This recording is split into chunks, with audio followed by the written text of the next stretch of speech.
Alright, so in today's video I'm going to be showing you how to put together this ToolPRO pressure washer that was sent out to me by Supercheap Auto. So as well as having the pressure washer, you're also going to need some fuel and some small engine oil, which you can see just here right beside it. With that being said though, let's get into the build and construction of making this pressure washer.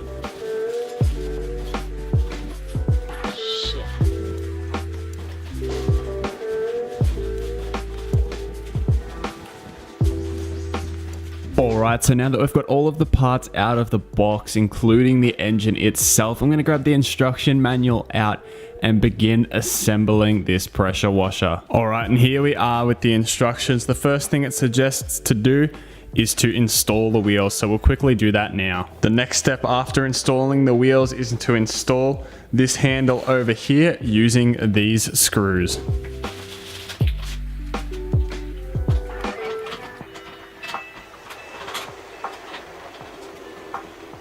The next step after that is to install this storage holder.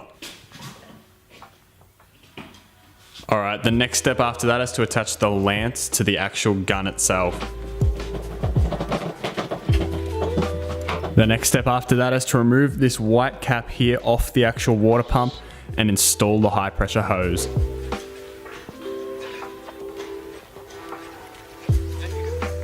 Once the hose is connected to the water pump itself on the pressure washer, we'll attach the other end to the gun itself. As far as the build of this goes, it's nearly complete. We just want to check that this hose tap fitting is nice and tight.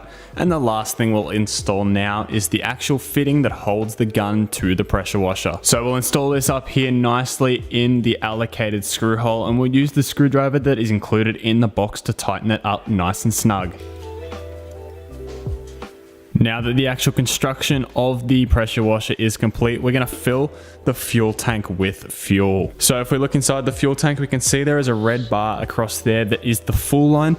So make sure we fill our fuel up to there, but not any higher. So the last step before we can get this pressure washer running is to fill the sump with oil. Now, according to this piece of paper, which is attached to the sump, it says to fill the pressure washer up to the thread. So what we need to do is get our pressure washer oil, or our 4-stroke small engine oil, and fill it up just below the height of where the threads start.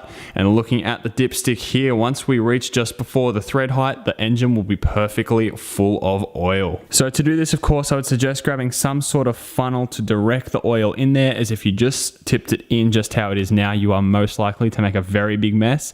So grab a little funnel like this and yeah, fill it straight up to those threads. All right, now we've filled the sump with oil. Let's quickly remove this out and see what the oil level is at. And perfect, it's just sitting just below high. And there we have it, our pressure washer is ready to be started. So what we're going to do is hook up a water source, don't turn it on. We're going to start the motor, stick the choke that is just there all the way to the left. Make sure the engine and fuel line is turned on. And then what we'll do is we'll pull on the cord until the motor starts. This could take a few times to begin with, being that this is a brand new motor. And then once it's running, we can hook up our water line and turn it on.